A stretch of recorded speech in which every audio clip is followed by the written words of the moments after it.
గారు నేను కూడా మీ సజెషన్ అడిగినప్పుడు పంపించాను. అసలు జాతీయ స్థాయిలో బిలో పవర్టీ లైన్ సంఖ్య ఎంత? 27% అని నేను విన్నాను. 27%. మనం ప్రభుత్వాలు చెప్పేటువంటి లెక్కల ప్రకారమే మనది తలసరి ఆదాయం 3,70,000 ఎంతో చూపెట్టారు నిన్న స్పెషల్ సిఎస్ గారు. మరి ఇక పేదరికం ఎక్కడ ఉన్నది? మరి ఇన్ని రేషన్ కార్డులు, ఇంత బియ్యం ఎక్కడ పోతున్నాయి? కాకినాడ పోర్టు పోతున్నాయని రోజు వింటున్నాం. కాబట్టి మీరు ఇచ్చేటప్పుడు సమగ్రంగా చూడండి, చూసి రియల్ బెనిఫిషరీస్కి వచ్చేటట్టు చూడండి. కాబట్టి దాని మీద జాతీయ స్థాయిలో ఉన్నటువంటి పేదరికం బిలో పవర్టీ లైన్ చూడండి, రాష్ట్ర స్థాయిలో ఉన్నది చూడండి, రియల్గా ఎవరికి అవసరం ఉందో చూడండి. కాబట్టి అవన్నీ చూసి కనుక మీరు ఇచ్చినట్టయితే న్యాయం జరుగుద్ది అనేది నాకున్నటువంటి అభిప్రాయం. దాన్ని దృష్టిలో పెట్టుకొని మీ సమాధానం చెప్పండి.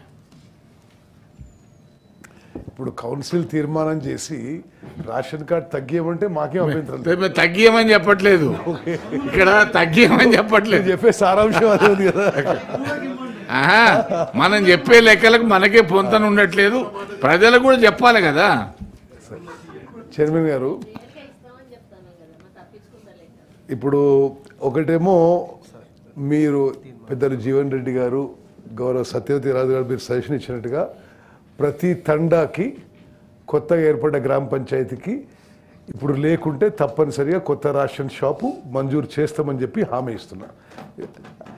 అదేవిధంగా మరి మీరు చెప్పినట్టుగా జీవన్ రెడ్డి గారు చెప్పినట్టుగా ఎలిజిబిలిటీ క్రైటీరియా పరిశీలిస్తాం.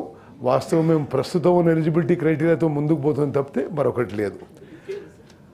అదేవిధంగా నిజంగా కూడా సభ్యులు ఎక్కడన్నా మీకు నివాస స్థలం నుంచి రేషన్ షాప్ దూరంగా ఉంది, అడిషనల్ రేషన్ షాపు మంజూరు చేయాలని మీకు అనిపిస్తే మీరు నాకు రాయండి, తప్పనిసరిగా కొత్త రేషన్ షాప్స్ శాంక్షన్ చేస్తామని చెప్పి కూడా నేను మనవి చేస్తున్నాను. అదేవిధంగా ఇప్పుడు గౌరవ చైర్మన్ గారు మీరు చెప్పినట్టుగా వాస్తవంగా ఈ రోజున్న పరిస్థితుల్లో పెద్ద ఎత్తున పీడిఎస్ రైస్ డైవర్షన్కి గురవుతున్న మాట ఇది వాస్తవం. అది ఎందుకు జరుగుతుంది? బేసికలీ ఇప్పుడు జరుగుతున్న సిస్టంలో చాలా ఏండ్ల నుంచి రేషన్లో ఇవ్వబడుతున్న కోర్స్ గ్రెయిన్స్ కానీ ఈ దొడ్డు బియ్యం కానీ ఎక్కువ జనాభా తినడం లేదు.